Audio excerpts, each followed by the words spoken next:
Hi everyone, welcome to my blog. This is Jake B. Bertoliano, one of the Futures Educator from BSN Math 1A. Today, I'm excited to talk to you about the one of the contemporary philosophy in education, and that is progressivism. So, let me tell you about progressivism. So, progressivism is a reform movement that opposes traditional education, for example, authoritarian teacher, rote memorization, and book-based instruction, and especially authoritarian classroom management. In short, it is opposed to the teacher-centered education. Progressivism contends that although that knowledge comes to varied sources, the best way the student learn is by experience, actively exploring, and having direct experience. They believe that school should be the laboratories for experimentation.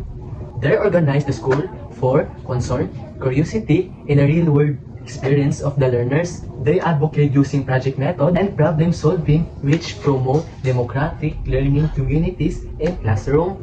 In simple definition, progressivism means learning by doing and making education more fun, practical, and can relate in real-life experiences. So, why I choose progressivism? I choose progressivism because personally, I did it good. I don't want memorization at all because I'm not good at it, and also I have short-term memory. However, if I experience such like the activities about the topic, it made me learn about the topic, and I can make it relate to my previous work where it is my first time job.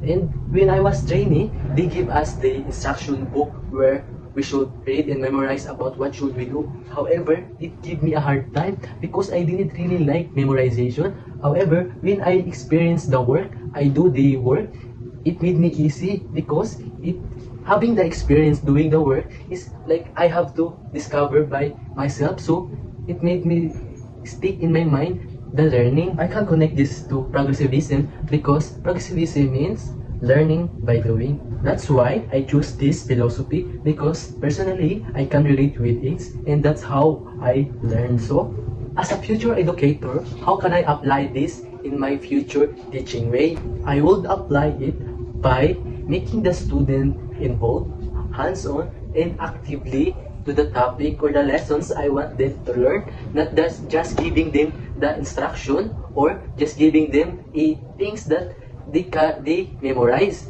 I don't want them just to memorize. I want them to be involved to the topic, to them to discover, to experiment, and to explore. And by doing it, they have more learning about the topic that I want them to learn. And as a teacher, I will guide them because in progressivism, the teacher should be the facilitator that will guide the student to ask more and how to find the answer to their questions. And for that way, they have learned more about the topic.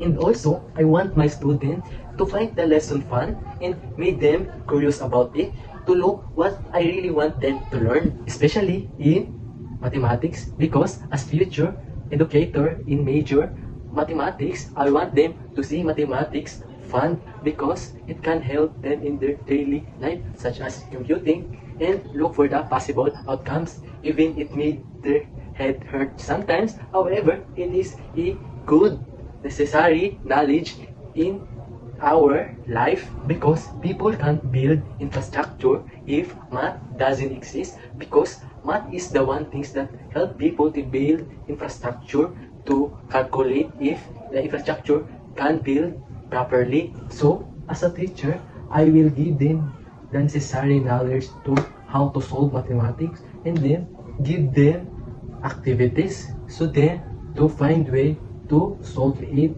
and have a hands-on to the certain topic.